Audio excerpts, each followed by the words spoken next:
So I'd like to thank you for joining me here today at Kickstarter.com to hear this idea. Hopefully you'll find it as intriguing as I do. And of course, as the saying goes, you don't know me from Adam, so I thought I would at least tell you a little something about myself. I'm a college graduate in political science and economics. I've held wide positions from managing offices to direct sales, to door-to-door with a little bit of political experience here and there, mostly in campaigns. But I would say that I know that the most important thing about an idea is selling it to someone else. I think I'm a master of the soft sell. So once again, I want to thank you for your time, and I hope you find this idea as intriguing as I do. So let us assume for a moment that you wanted to build a pyramid. Let's say that you're Ramses II. It's ancient history, and you need to build a pyramid. Well, you've got the full power of the state. You got all the resources. As far as your eye can see, you have workforce, you have artisans, you have food and water, crocodiles. Anything you want, you can get. Now, on the other hand, let's say you're Bill Gates and you want a pyramid. Well, you can take advantage of all of the advances in technology and materials. But there are, of course, limits. You couldn't just build one wherever you wanted to. You couldn't, put it in the middle of New York or Paris or London. But if you want to put it in Detroit or Michigan somewhere, you'd be fine. You'd be fine. Now, I want you to think about how those two guys view those pyramids. Now, Bill doesn't necessarily want to build a pyramid, but he does have certain long-term goals that he would like to accomplish that he believes will take an inordinate long time, like the eradication of certain diseases, various social programs, and he has a vehicle in order to accomplish those goals in the trust and the foundation. Now, Ramses II, on the other hand, when he orders a pyramid, he doesn't really care about it being there tomorrow or the next day or next week or next month. In fact, in some ways, the longer it's out, the better for him, since that's going to be his tomb. All he cares about is that there one day will be a pyramid. So what I want you to do is I want you to think about the goals that you have, or the goals that society has that require this kind of long-term time frame. And I want you to think about, what are the things that you're looking to accomplish, specifically when it looks at, like your children and their future. What can you do to have as much influence on that as possible?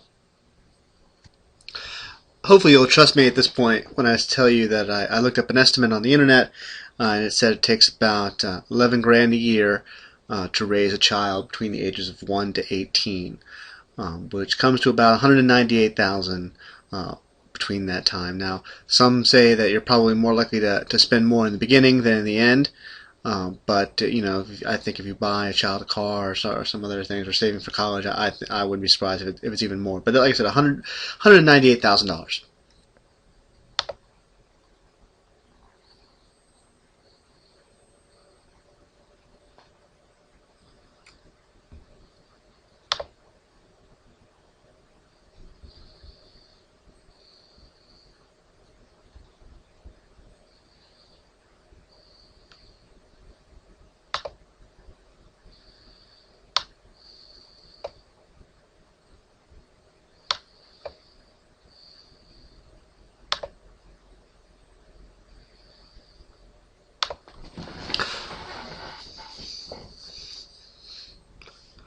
Let us assume for a moment that you are expecting a child and you put some money away, as a college fund, right about the time they were born. So let's say about $3,000, and you're looking at a college fund, and let's assume that you get a 7% interest or 7% rate of return. Let's assume that you were expecting a child and you put some money away until they were about to go to college. Let's assume that you got about a 7% return on that money, which would be true, for all the time frames of, let's say, the last 90 years, except for, of course, the last 10. How much money would that be when they were entering college? About a little over 10 grand. And when they were leaving, about 14. Now, let's remember that we said that it takes about 11 grand per year over the first 18 years. which comes to about $198,000. And think if we thought of that money not as a college fund, but as a retirement fund. And let's assume that our children are going to retire a little bit later than we would retire, and say not at 65 but at 70.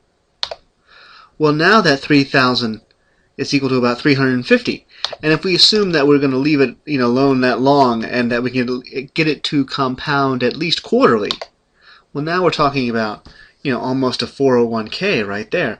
And as you can see, just a little bit more money, talking to the grandparents, 600,000 at 5,000, and at 7,500, almost $1 million. Now, unfortunately, you can't just walk into a store, not even a financial planner or the Dow Jones, and just say, hey, here's my money.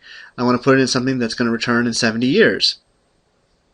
You could break it up into 30-year treasuries and things of that nature, but most of those don't give a return near the 7%. You're going to have to diversify and do other things. You could sort of create something that would do something similar, but you'd have to be around to maintain it. Now, just for a second, let's think about back to those pyramids. Bill Gates, Ramses II, and let's say that how much money are you willing to put towards those types of dreams? And let's say that it's worth $200 to me, for instance, to think that my grandchildren or great-grandchildren will all go to college, or that there'll be a building named after me at my alma mater, or to eliminate some sort of disease in Africa, or to fund who knows what, a cookie factory. Well, now, with $200 over 200 years at 7%, compounding quarterly, you're looking at over $200 million. And I want you to think about what that money could do. But we're not going to live to see it. But we could create some entity that would be there.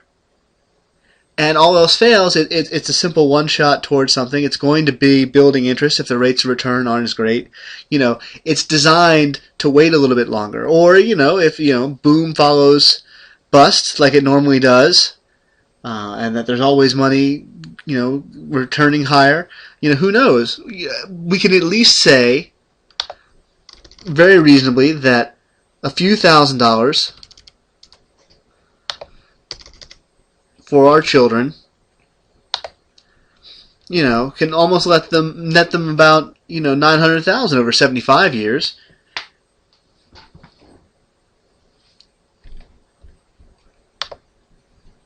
Hopefully this has piqued your interest, and you realize, as I do, the tremendous value that could be attained through some sort of system to accomplish what we've laid out here today. Specifically the idea of the 70-year investment for retirement, as well as even longer-term investing strategy. And I hope that we'll at least be speaking, or maybe even face-to-face. And just want to thank you again for just to listen to me. And thank you for your time.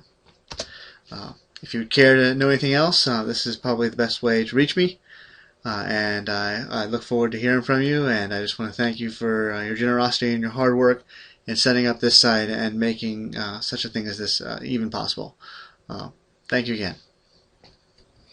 Well, hopefully this is at least intrigued you, or at least you might have some questions, anything like that. Please don't hesitate to give me a call or an email, and once again I want to thank you for taking time out of your busy day.